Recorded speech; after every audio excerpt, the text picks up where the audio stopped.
Well, it looks as if I wasn't that foolhardy last week in forecasting that President Jacob Zuma would withstand the move to oust him and to declare that he should step down. A lot of fury, a lot of noise, but very little substance, which means that the infighting within the government ranks and within the alliance ranks is going to continue.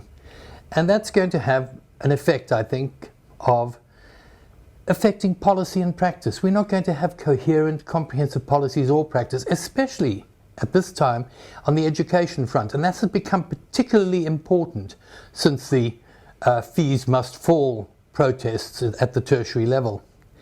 But they've been calling for fees must fall, for free education. But you know, it's actually not enough. What we need is quality education, and not just at the tertiary level, at the preschool level, at the adult further education level, at the university level. However, the focus still seems to remain on finance, especially at the tertiary level. COSATU, for example, has now submitted a notice under Section 77 of the Labour Relations Act for a national strike to push for free education. It's being supported by a number of student groups, and I suspect other teacher unions as well will join in on this. But, you know, it's not enough to call simply for free education, and to have a strike about it might focus the attention of lawmakers perhaps on the need for free education, even on what the unions are calling for, a wealth tax to finance such free education.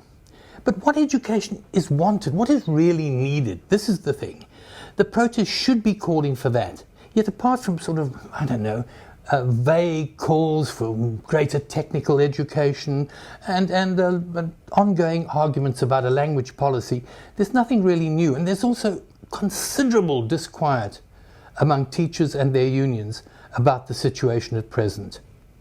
But I've discovered there are a number of independent initiatives that are maybe pointing the way forward.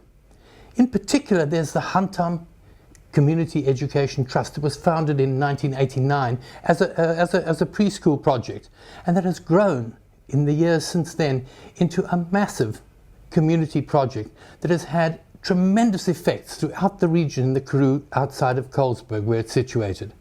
There are other projects as well, such as the Professional Educator Training Scheme, which goes under the acronym PETS, set up by former Department of Education advisor Dr. Michael Rice. And it's linked in with eClassroom, which is a wonderful online resource. Now, these resources, these training programs, and something like the Hantam community-driven project could provide the templates for quality free education and support systems. Perhaps that's what the unions and those who are protesting should be looking at. In any event, that's what I will be looking at in my Inside Labour column, which you can access on this platform, Fin24, tomorrow, and a version of which will appear in the City Press business section on Sunday. Until then, over to you. These are pretty hectic times, pretty chaotic times, and they need good debate, clear thinking. Let's hear from you at editor@fin24.com. editor@fin24.com. And for this week, that's all from me. Cheers.